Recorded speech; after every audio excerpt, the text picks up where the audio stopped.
Hello বন্ধুরা, শুভ সন্ধ্যা সবাইকে। এই যে ডিম ফেটে নিলাম, ব্রেড কেটে নিলাম, ব্রেডগুলো ভেজে নিচ্ছি। সন্ধ্যার নাস্তা।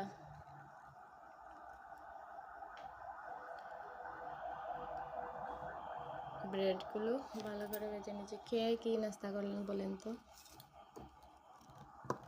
আমাদের তো একটা নাস্তা লাগে প্রতিদিন, তাই আজ ব্রেড ভেজে নিচ্ছি। কী করছেন সবাই?